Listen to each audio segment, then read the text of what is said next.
Okay, we're back. We're live. We're here on a given Thursday with Malia Kaii-Barrett. Okay, and she is the executive director, CEO, and chief operating officer, all rolled into one, of the Hawaii Youth Opera Chorus. Okay, and here we are on Aloha United We Stand, which is the program dedicated to the special beneficiaries of Aloha United Way. And today we're calling this show the Hawaii Youth Opera Chorus Sings, and it does sing. It's a wonderful organization. Thank you. Good for you for spending your time and life with it. Yes, exactly. Absolutely. You know, so we have opera in Hawaii, and you know, that's a distinctive part of the arts here. I mean, it's really important we have it, and we should celebrate every day that we do have it. It raises us all up. I don't know about it. I had a discussion with Simon Crookall the other day, and I said, I don't know what it is, you know, but when I go to an opera, any opera, I wind up tearing up. I don't know why that is. I can't figure it out. There's sort of a psychological point. You know, maybe, Simon, you can tell me how you feel about this. And he said, I don't know what it is either, but the same thing happens to me, and I'm a professional. So I bet the same thing happens to you. Very frequently, yes, absolutely. You know, I'm always surprised kind of when we get to our season-ending concert, and we have a couple of pieces that the students sing every year. So if you're, you know, if you're 35 years old and you were with us when you were 5, you still remember this music. And when you're a 5-year-old with us, you learn to sing it. And these have become signature pieces of our organization. And they're wonderful pieces of music that have wonderful messages. And so I always, you know, because I've been with the organization for so long, I've seen so many of these children come to us when they're kindergartners and leave us when they're seniors in high school. Wow. And know their life and know their families and, you know some of the challenges they've had as a student, you know, because of course they come to us to be a singer, but, you know, being a singer is just one very small part of their greater life, and the music, of course, enhances their education and their life choices, and you know what their educational pursuits are going to be. And so, of course, for me personally, I think about that. You know, just kind of like any aunt or grand. The whole ball of wax. Exactly. You know, we in our organization, all of our staff are referred to as auntie and uncle, and you know, we really are that for so many of the students, and they become like our nieces and nephews in our extended family. So for me personally, I have had long, wonderful relationships with many of the kids, you know, and their families, and I always love running into them when they're adults. And you know, so yes, definitely there is a true emotionalism that comes a part of being with this organization, you know. But I got something from what you said. I'll tell you what I got. It's different for different people. It's very different, and yet the wonderful thing about singing is that it's a universal thing, because your voice inhabits in your body, and every single one of us has been given a voice. Now, what I always tell my families when, you know, they're bringing their 5-year-old or their 4th grader to me, and they say, you know, my child is singing in the bathtub all the time and singing in the back of the car, and you know, they want to be the next Mariah Carey, or they want to be the next Luciano Pavarotti. And I always say to them, I don't know that they're going to be the next Mariah Carey or Luciano Pavarotti, but what we do hope in our organization is that we will give your children a foundation in music and give the skills that they need, so that when they're 80 years old, hopefully they have a career in music, but perhaps maybe they're just singing in the opera chorus, or perhaps they're singing in their church chorus, or they're singing in a community group, but that they are using the joy of music to continue to enhance their lives. And that what we want to do is establish a foundation so that they are still doing that, and that we've given them the tools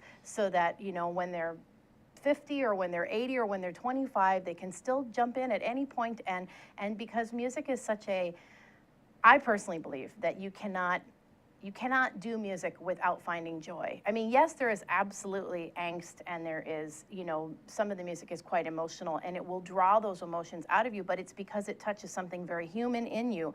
And that music is what enhances that and gives you a glimpse into what those emotions are in your life, and allows you to experience them, and maybe sometimes experience them in a way that you wouldn't normally do, and also to work through them. You know, I find as a performer myself, you know, you kind of have to keep it under control if you're going to continue to sing, and yet at the same time, those pieces of music or those things that you're doing that, you know, really, you know, the composer has intentionally put in angst or what have you, that you're able to experience those emotions. And then they have a memory that stick with you. And, so for the rest of your life, when you hear that piece of music, you remember those emotions, and you remember, and maybe you grow, like you've discovered a new aspect or a new facet to that emotion because, now when you first experienced it, you were 15, and now you're 25, or maybe you're 60, and life has happened to you. And so the words, the melodies, they have a different meaning to you at each point that you're touched by the music. And I think that's one of the things that I love the most about music, about choral music, about singing, about opera for sure, because it's a living entity, and as a musician, you never stop learning something new about your music, learning about your art, learning about how to be a better performer, and then how does that kind of translate into you as a human being, and how does it make you a better person? I find generally musicians are quite worldly, they're very compassionate, they're very thoughtful, they're very introspective, but there is also this kind of burning need to express something that they have in them. So there is kind of, it's interesting, a lot of performers they'll say that they're an extrovert when they're on the stage, and yet they also need to find times when they're very introverted, because that's the only time that you're able to actually really connect to what it is that you're doing. Yeah. And the longer you live life and the more you live experiences, the better you understand, that music. I find for my own self personally, a lot of the music that our children learn when they're, in the 4th grade or so forth, they have no idea that they'll come back to that music when they're 21 and they're in college, and then they'll come back to it again if they, want to be a performer, and it will have completely new meaning for them. When they were learning it as a 4th grader, it was just notes, it was just rhythm, it was just words, and yes, the director tried to say, no, this is what the song means, and these are what the words mean, and why did this composer write this music? But as a 4th grader, you don't have any life experience to now add color to that experience, and so those are the things that for me music is so fascinating and so wonderful and keeps me engaged for sure. Yes, but tell me how you really feel. I know, sorry.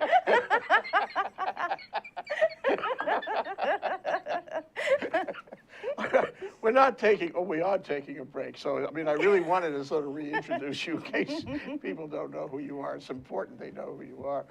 That's Malia Kaii-Barrett, and she's the director of the Hawaii Youth Opera Chorus. And the name of our show is the Hawaii Youth Opera Chorus Sings, and she does too. This is Aloha United Way. Aloha United Way. What my title is, Aloha United Way, We Stand. Aloha United, We Stand, okay? And a very important discussion with a person who has had the luck, the grace, good fortune of watching this process with these kids for a generation, enjoying it, touching it, learning by it. Wow, I want to be you. And also having been a singer myself as a youth, but not in a choir. When I was young, there wasn't something for me to do that. Okay, hold that thought. Okay. We'll be right back. This is Alice Lee Hagan, host of ThinkTech Hawaii Business Education Spotlight. My show here at ThinkTech Hawaii is every Thursday from 3 to 4 in the afternoon. I bring in interesting guests from Hawaii, the mainland, and hopefully international guests in the future. Do join us on Thursday from 3 to 4 p.m. ThinkTech Hawaii Business Education Spotlight. Aloha. Inspired by an ancient culture, classical Chinese dance, vigorous physicality, timeless stories, 5,000 years of Chinese music and dance. Shen Yun presents authentic Chinese culture. Coming to Blaisdell Concert Hall, May 8th and 9th. Tickets at shenyun.com or call 808-792-3919. Are we having fun on a Thursday? Honestly, it's making my day. Okay, that's Malia Kaii-Barrett. She's the director of the Hawaii Youth Opera Chorus. The name of our show is the Hawaii Youth Opera Chorus Sings, and it's singing to me here on Aloha United We Stand. Okay, so let's get serious. Okay. Where did this all begin?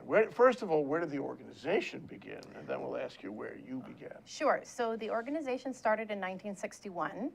We actually started because the Hawaii Opera Theater, which was then part of the Honolulu Symphony, was preparing to present a production of La Boheme.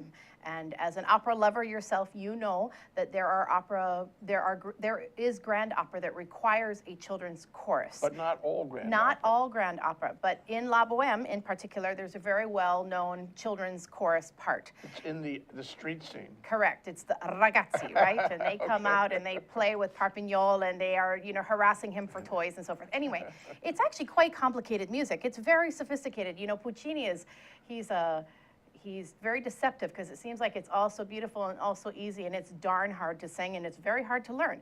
Anyway, in that period of time, they put out a call for children who were interested in singing the opera, and they needed 16 kids. And what they got was 200 show up for the audition.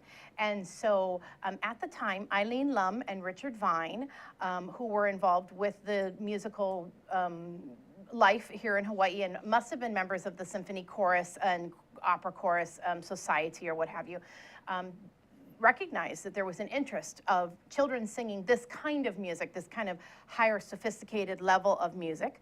And it was, this was a time when a lot of arts nonprofits were getting started. It was coming out of the civil rights movement and just the whole growth in our post-war growth in America. So Post-Vietnam War. there you go. So what we were doing, we're just kind of riding a larger trend that was happening within the United States and I think across the world. But anyway, so we started in 1961, and but we've always been an autonomous organization, and so we have maintained very strong ties with the Hawaii Opera Theater. We have been very closely connected to them all these years, now 55 years in the making, of being in strong partnership with the Hawaii Opera Theater, but being an independent organization unto ourselves. So we were established in 61 and we got our nonprofit, recognition in 69. And Eileen Lum has been the founder and the director, and she's had the choir at kind of 3 different times in her life. And then there were a few other directors, but in 1986, Eileen had the choir and she wanted to step away, and so she knew of Nola Nahulu, who is our artistic director, and she had Nola take over what was then known as the Honolulu Children's Opera Chorus. And at that time, really for the 60 years, the previous time from 1961 to 1986, we had about 20, maybe 35 students at most in a choir. It was children grades 4 to 8, and when your 4 to 8? 4th grade to 8th grade, Oh, and okay. when your voice changed as a boy, off you went, like a traditional ragazzi choir, so once the male puberty started to happen and the boy's voice started to expand, they no longer were in the organization. And so NOLA took on the organization in 1986, and I joined the organization in 1991. And From where? Let's well, actually, hesitate on that one. yes, well, and actually- and catch you for your background. Right, sure. So I'm from Maui originally. I always loved to sing, but I really didn't have much musical experience. There is music background in my parents, but neither of them were performers. But when I was a junior hire at Hawaii Preparatory Academy, where I was a boarder, I started singing in the choir, and then I was fortunate to be accepted to Kamehameha, and I sang in concert glee. So singing was very important to me. I didn't think much about my voice. I thought I liked to sing. I didn't think that I was a good singer. I just liked it, and it made me happy. And so while I was at Kamehameha, I met Nola because I sang in the boarders chorus because I was a boarder. And The boarders chorus were only the people who boarded it. Exactly. So for those of us who were from the neighbor islands or who lived up in the dorms up there, because of the strong Christian association that school has, we have chapel every week, and we had a choir, and so I sang in the boarders chorus, and that's how I got to know Nola. And the teachers were boarders too. Well, she I was in remember particular, teachers who yes. lived at She was a Kamehameha. dorm advisor, correct. Yeah, Now, yeah. she wasn't my dorm advisor, Okay. but she was a dorm advisor, and so I knew her kind of that way. I wasn't particularly close to her. I went off to college, I sang in choir, and I came back to Hawaii, and I moved back to Maui, and I was working in the visitor industry, and there was no singing. And after about a year and a half of that, I was desperate to sing. Couldn't stand it anymore. Yes, and so I came back to Oahu actually to go to graduate school, not in music. I have a master's degree in Pacific Island Studies. But I called up Randy Fong at Kamehameha and said, I need to sing. Do you have any recommendations? And he said, talk to Nola. She has her finger in on many community groups, and she'll be the person to set you up. So I called Nola and I said, do you remember me? And she said, absolutely, I remember you. So you are kind of unforgettable. well, whatever. So anyway, so she said, these are the various groups that you can be involved in. So these are the opportunities. But why don't you come? I do the Hawaiian course at UH. Why don't you come check me out? We can chat. We can just. So I started singing with her casually there. And then it was like, do you need a part-time job? And you know, what graduate student doesn't need a part-time job? Because I was a starving student. And so, yes, of course. And she said, I just need help with, I have a small organization. I have about 20 children in a children's chorus. I never even knew there was such a thing as children's choruses at that point. She said, I need your help with organizing music camp and taking tuition and, you know, just basically helping me keep track of who's in the organization. Did they pay the tuition? I was like, she said 10 hours a week. I can do that, right? 24 years later. But in 1993, anyway, what started to happen in the early 90s as we were getting ready to celebrate our 30th anniversary was the organization decided to take a tour to Europe. And suddenly our enrollment ballooned, right? We went from about 30 students to now we had about 50 students, 55 students. And then what we were also discovering is that the students that were now reaching that, getting to 8th, 9th grade, the boys' voices were starting to change. They didn't want to leave the organization. They wanted to continue to sing. There really wasn't a lot of opportunity for them within their own schools because we're a community group. And so we draw students from public and private and homeschool and literally all over the island.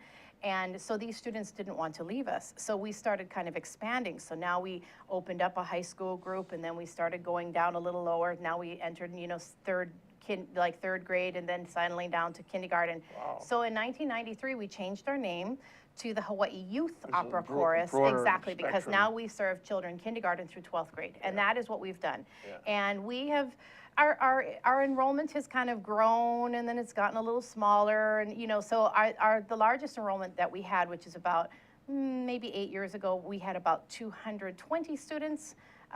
You know, so we've kind of fallen off on that. I think the economy has had a lot to do with it. I'm sure that the competition, you know, up to 10 years ago, we were kind of it. We were the only community children's chorus aside from the Honolulu Boy Choir. But now there are several other community choirs that students can be involved in. There are several others performing arts groups that children can be involved in. And so I think just between the economy, how busy the children are, and then also just that there are more opportunities. You know, and of course we're always competing with sports and what have you. So, but we still hold to our core values of being a community-based group that we accept students of, you know, from kindergarten through 12th grade at any point in that part of their life that they desire to sing. We do have a process where we do a vocal familiarization process with them, not necessarily an audition. We just want to get familiar with what kind of voice do they have, what kind of skills do they have, and then we place them appropriately within the ensemble that is grade appropriate so that they are interacting with their peers. And we have both boys and girls. And so as the boys have their puberty happen and their voice, we call it the expanding voice. And so, you know, the girls still just have these treble voices, but the boys now start getting down into the bass clef. Yeah. And so, but they still can sing up in their treble voices. Oh, So they have a 3 or 4 octave range. They have to avoid the low end of the range. Exactly. And honestly, for each boy, it's different. You know, for some of them, it's a slow, gradual process. For some of them, they're singing up here one day and down there the next day. And then on some days, they have 5 notes. And then on some days, they have 16. And you just never know. But, you know, Nola is an expert in developing the singing voice. And she directs many community groups as well, adult community groups. But she's a master at working with children and youth, and she really is a master teacher. And so, but my role with the organization all along has just been paying tuition, making sure they have the uniforms, you know, setting up performances, making sure that that's all coordinated, running fundraisers, all the communication. Even now? Even now, that's what I do. I'm But really you're so committed to the music. well, exactly. I'm a passionate musician, but I have nothing to do with the organization artistically. I mean, my value is opinion. My opinion is valued, but I only am there to support the organization from an administrative standpoint. So I'm the only administrative personnel that the organization has. Okay, I want to, first I want to remember the name of a woman who plays for the orchestra. Yes? She's in the violin section. Okay. She's Hapa, African-American. Fumiko. Wellington. Wellington. Yes.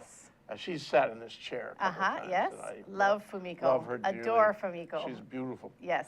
And so one of the things that she told me, which I want to bounce off you, is that, you know, when she grew up, I think she grew up in Kailua, everybody was into music, everybody.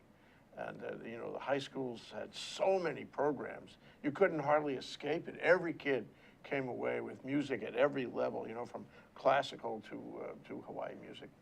And then it went away somewhere. Did, yeah. And you're actually filling a need somehow, because there isn't that much, and these kids are coming to you because they or their family would like to relive that, you know, that experience. Yes, very much so.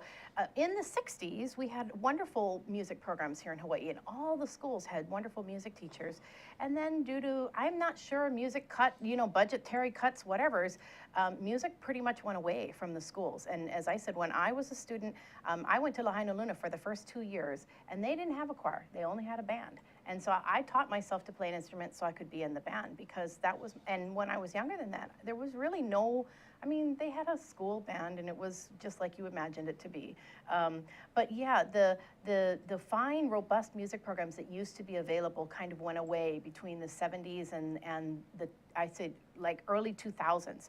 I would say there's an upsurge again in music, which we're delighted about and happy to see that there are public schools that are committing to having music personnel, and that there are more and more choir directors. Oftentimes they're band directors who are suddenly realizing that they need to also be a choir director. So our organization also serves as an incubating organization where we teach teachers to be music teachers, because a lot of times they are musicians.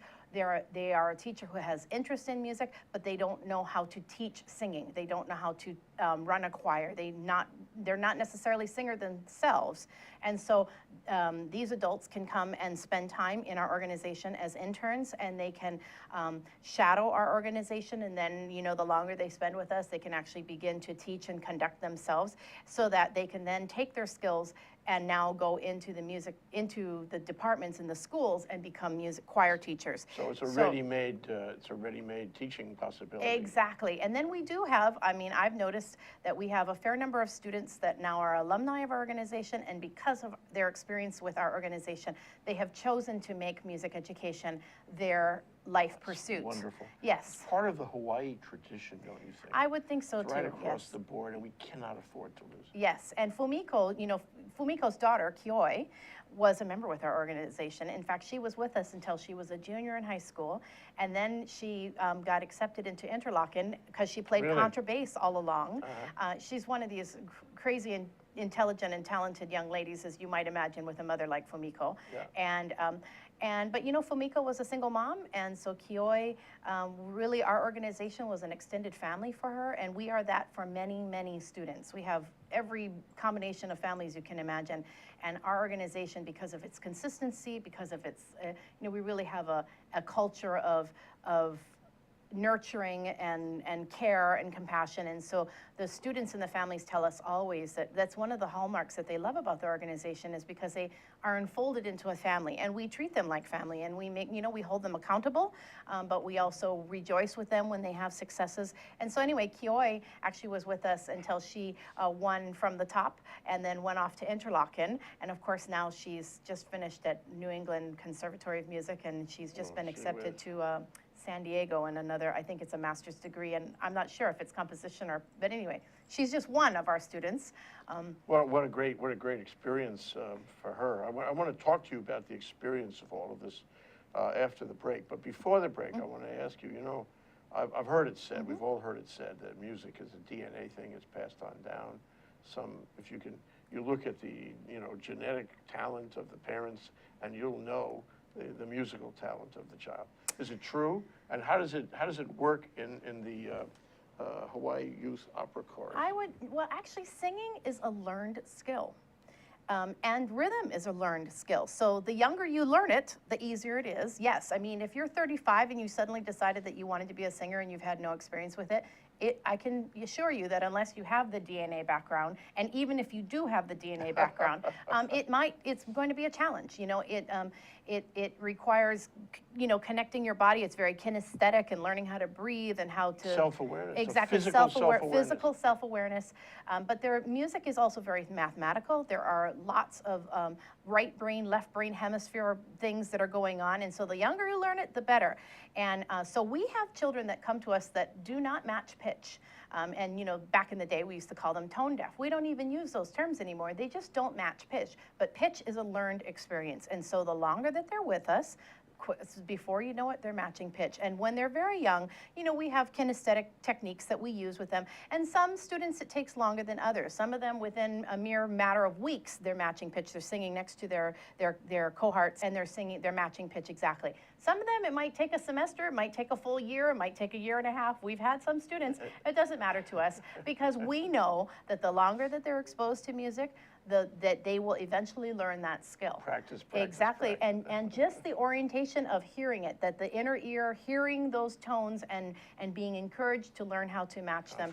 And so, yes, there is definitely, I mean, you know, for example, somebody like Quinn Kelsey, who of course is our Hawaii boy that's going on to great fame as Chicago, a bear, you know, well, and he's in the Met now? Let's see here, I think he's in Switzerland singing Swinging La Traviata right now, yes, as we speak. But, you know, I mean, his parents were musicians, both of them were singers, his mother sang right up until she gave birth with him. You know, you would expect him and his sister Blythe to have beautiful voices, and they do, but they chose to pursue music. You know, they could have just decided to hell with music and I'm going to be a mechanic or something, you know, but they chose to pursue music and to foster the innate talent that they were born with. But there are many, many children that come from families where they have no musical background at all, and the parents come to us and they say, we know nothing about music. I cannot sing. I don't know how to sing. I like singers, but I'm a terrible singer. My children tell me to shut up when I'm in the car because it's painful to them. So they say, my child has expressed an interest. I bring them to you because I want them to be able to explore this. Because, and they do. And so, you know, music is not necessarily DNA. It is definitely a learned experience. And the wonderful thing about learning music is, especially choral music, and being in the performing arts, because then I like to tell my parents, you brought your child because you wanted them to learn how to sing, but they learn all these life skills as a part of our organization, have nothing to do with singing. They learn about accountability, they learn about time management, they learn about being a good community member, they learn about being compassionate to others who might be struggling, they learn about the fact that, you know, yes, perhaps they might have a good skill, but that music is definitely one of those things where, depending on how large the pond you're swimming in, you might be a big fish here, but you might be a very small fish someplace else. It's the same experience as the Hawaii Theater for Youth, yes. Hawaii Orchestra for Youth, yes. Youth Orchestra. Yeah. Yes. And you know, you don't necessarily have to have the DNA, but you can have a great experience, yes. and it's a total life immersion in music. Yes. Changes you, makes you a better person. Yes. All that. Yes. Is there any transfer back and forth between the singers and the... Very much so. We do have some students that are in both organizations, in the Youth Symphony and in the Youth Opera Chorus. The older they get, the more difficult it becomes, because every once in a while we bang as far as performances and rehearsals, and so then there's a lot of negotiating that needs to go on. But we also... I have a scheduling issue. We're gonna have to take a break. If you were wondering, that's Malia Kaii-Barrett, and she's runs the Hawaii Youth Opera Chorus. The name of our show today is the Hawaii Youth Opera Chorus Sings. Here on Aloha United We Stand. We're so happy to talk to her. We'll be right back after this short break. Hi, I'm Ethan Allen. I host Likeable Science on ThinkTech Hawaii, and I do this because I care about science literacy in Hawaii. I want to spread the understanding that science is a vital and interesting part of everyone's life. I want to make sure the broadest possible spectrum of people understand the beauty and the value of science and realize that science plays out each and every day of their lives. I want you to understand that science is fun. So we bring onto this show each week guests who are scientists, from astronomers to zoologists, and we talk about what they do and how they do it. But most importantly, we talk about why you should care about their work, why you should see that their work has value and impact on your life. So I hope you'll join us Fridays, 1 p.m. here on ThinkTech Hawaii. You can watch us via live stream. You can watch us recorded on Olelo, and you can see us each week. We hope you'll join us. Aloha, my name is Paul Jackson, better known as PJ, and my local interest is in sports. I have my own sports radio show at KWAI AM 1080 that you can stream live. I also have my own website, pjsportsradio.com. We have live guests in studio, and we talk about discussions and topics that everyone wants to know locally here on the islands. We cover everything from surfing to basketball to whatever's going on locally, sports-wise. We try to do our best and cover the topics in depth as much as we can. Once again, thank you for joining PJ here on Hawaii Sports Update. Mahalo.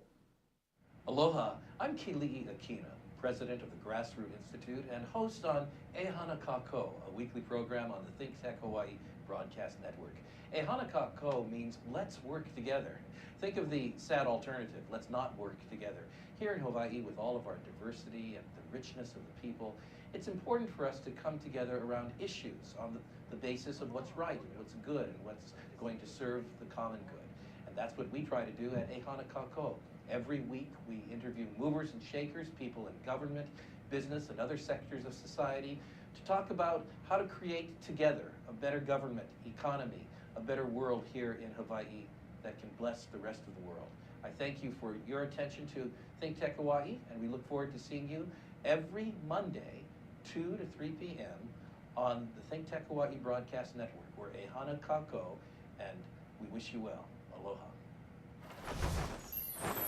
Okay, we're back. We're live. We're here with Malia Kaii-Barrett, director of the Hawaii Youth Opera Chorus. And, you know, if you want to ask a question or make a comment, we have our Twitter feed going. So just write to @ThinkTechHi, H-I, okay? And we'll see it on our screen. Maybe we'll answer you, too. So during the break, I'm sorry you guys didn't see the break, 'cause the break was good. We were talking about Carmen, and Carmen played from the Met on PBS a couple nights ago, and it was a really good production. And it was, you know, what do you want to say, ambitious production. Oh, it's Everything wonderful. in the Met is ambitious. Absolutely. But they had a youth chorus there. I guess Carmen is one of those operas. Not all of them have a big youth chorus, but this one certainly did. And I noticed, and I bounced it on you a minute ago, I noticed that every one of those kids, every one of the players, had a different personality. I mean, they all knew what expression to put on their face. They knew exactly where to stand, who to look at. It was acting just as much as music. How do you teach kids how to do that? Well, first, your reaction to the Carmen a couple nights ago. Well, it was just such a fabulous production, and we all hope to see a production of that scale. And of course, with the Metropolitan Opera, they have such a large budget, you know, so they can have grand costumes and grand sets and wonderful and lots of singers on stage. And things like Carmen require lots of singers. But really, as a singer, one of the things that you need to learn how to do is to really connect to what are the words saying. So if you're singing something in a language that you don't understand, it's not your first language, or even if it is your first language, is learning how to express that language or the emotion of it or the character of what you're singing, so that the person who is watching you actually believes that you know that you're a beggar girl, or that you are a princess today, or that, you know, you've just been beaten by your husband, or, you know, whatever it might be. That there are lots of things that music speaks about emotionally, because, you know, and this is why we love opera, because it often talks about real life. But most sung music talks about real life. I mean, nobody writes a piece of music, especially with words in it, if they're not trying to express something about their life, or about what they're thinking, about what they're feeling, or about what they're experiencing.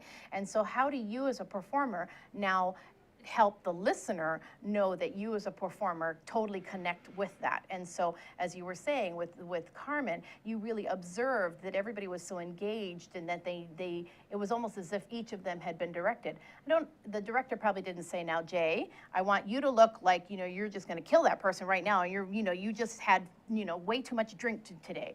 But what the director has done is he has said, now here is where you are, here is what your age is, how are you going to now bring your personality to this character? So are you a drunk today? Are you a man who's had a little bit too much to drink on stage? Or, are you a cigarette girl, and are you trying to entice your boyfriend who's over there working because, you haven't seen him for a few hours, and later tonight you'd like to have a little something with him, right? So that came out very clearly in the Met production. So, yeah, exactly, and so this is what, as performers, and especially within the performing arts like opera, but also in choral music, that you need to learn how to convey those emotions and convey those thoughts.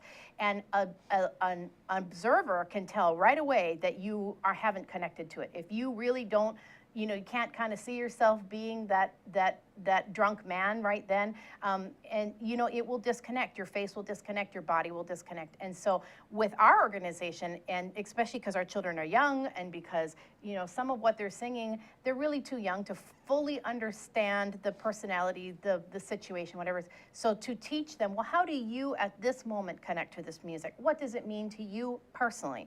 And we bring in drama coaches when we have our annual music retreat. We spend time bringing in someone that will help them kind of connect kinesthetically, and we also talk about, go and spend some time looking in a mirror and sing your song. And when you sing your song, how does that look? Does it look pleasing, or are you kind of like, oh my gosh, that person looks like they're bored out of their skull? So these are techniques that we use with the children to start building their personality as a performer. That's not true, but you say as a performer, you Yes. really mean building their personality, period. Absolutely, that too. I remember my godson is John William Friedman. He was in music in Punahou, and then he was in Hawaii Opera Theater many times. His sister was Leah Yes, Friedman, Leah's brother. Yes, brother yes. and Okay, sister. yes. And I remember, and it was Bohème. I remember he was in Bohème, and he was walking across the stage, and I said, he's really got it. He understands how to walk across the stage. He's had that personal awareness, that physical awareness. And you gain something from being on the stage. You certainly gain something from doing opera on the stage. Yes, definitely. And yet one of the things that I love about being in the chorus is the entire performance, the burden of the character and the personality is not solely resting on your shoulders, and that you can interact with your fellow choristers, and you can interact with your music, and it's not solely dependent on you coming up with all the thoughts and you portraying everything, which is what you have to do when you're a solo performer, right? And so in a chorus, there's a wonderful dynamic too of that give and take that you get while being with fellow singers, and their emotion and their spirit and their experience kind of rubs off on you, and supports you and helps you be a better performer as well. Yes, but now this is a question I have never thought about until just now, because of the way you're describing it.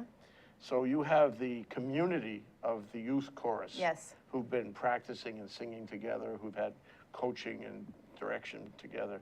Now all of a sudden they are in a stage full of other singers. Okay, so they have got to relate not only to the other members of the youth chorus, they've got to relate to the principals, Yes. Principal players of the opera. How do you do that? That's more demanding yet. They're going to be part of the whole tableau. They are part of the whole tableau, and for the Youth Opera Chorus, when we are asked to provide children for the Grand Opera, for the Hawaii Opera Theater, because as I told you earlier, we're an autonomous organization, we specifically choose students that we think are up to the task. So not every child has the opportunity. Although I do tell my parents that at some point, if their child will have the opportunity to be in an opera, because our organization also produces opera. So we produce youth opera separate from Hawaii Opera Theater. Separate from the Hawaii You really Opera have Theater. to do that. Exactly. Otherwise, you're just owned by someone else. This way, Right. you have your own identity. Correct. So we actually, since 1995, have been commissioning opera that are specifically for youth. So now we're not taking Carmen and adapting it to a youth singer, which is what HOT's youth program does. Our program is we commission a composer to write music that is a little shorter in length, about maybe about an hour and a half in length instead of 3 hours, where all of the principal roles are played by the youth and intended to be sung by the Is youth. it grand opera or different opera? Well, New it's brand new opera. So, for example, we have done an opera on Kahala-Opuna, the legend of Kahala-Opuna from Manoa, the legend of Laie Kawai from the Big Island. Where do you play? Where can I see this? Well, most recently, during November, we did a production of Queen Emma's life, and we actually held our performance at the St. Andrew's Cathedral, because it was part of the second half of her life and about her founding the cathedral and founding the school. Perfect. So yes, our and children. You also did this when you traveled. Yes. To Europe. And Exactly. This So is perfect for a touring company. Yes, and we often will take, because we have this aspect of it's one of the things that makes us unique as a children's chorus from another children's chorus, is because we also have the opera component. Our organization, we do opera, but we also do all kinds of music from all over the world. In fact, this past Saturday, our little kindergarten through third graders were singing folk music from Guyana, from China, from Korea, and of course American folk music, and so they were learning about music concepts and putting rhythm into their body and so forth. So how do I get my kid into this? How do you get your kid? Well, the Youth Opera Chorus holds enrollment every year before the start of each of its semesters, and we follow the standardized school year. So, basically fall semester and then spring semester. We have an online enrollment application, which we make available just shortly before the enrollment period. Does it cost an administrative fee of some kind? There is a fee to be a member of the organization, yes, and then there's also a fee for a uniform and what have you. And travel if you have to go. And travel, of course, is always additional, and that's very expensive. But we encourage the families to take up the opportunity, and we create opportunities for them to raise funds so that when they're ready to travel, they have the funds available. But this is where the Aloha United Way becomes a big part, a partner with Hawaii Youth Opera Chorus, because there are a lot of families that come to us that are really feeling the squeeze financially, and they just can't make it to pay. So that's a great support. Exactly. And such a community So thing. all of the donations that the Youth Opera Chorus receives, so we are what's called as a community partner organization, which means that, if you work at First Hawaiian Bank and your company is, we want to have 100% participation with Aloha United Way and people making donations into our community, you can actually choose which nonprofit organizations you want to support. You can designate. Exactly, you can designate, and the Hawaii Youth Opera Chorus is one of those organizations, and then your donation goes 100% to supporting scholarships for children in the organization. I would encourage that if you care about music. So that's how we There's some partner. photographs. We've been looking at photographs of the chorus. So we only have a minute left, actually. I'm sorry about that. We could go on. We could go on.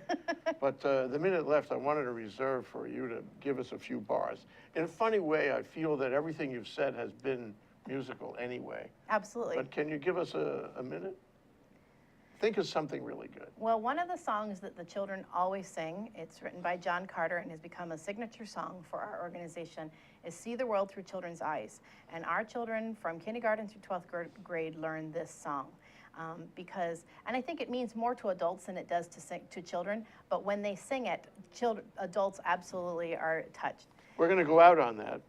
Malia Kaii-Barrett, Aloha United We Stand, the Hawaii Youth Opera Chorus sings. It's now going to sing, and this will be the end of our show. See the world through children's eyes, every day a sweet surprise. Tomorrow's dreams are not with end, it seems like waiting never ends. See the world as children do, with hope and love. I hope that's enough.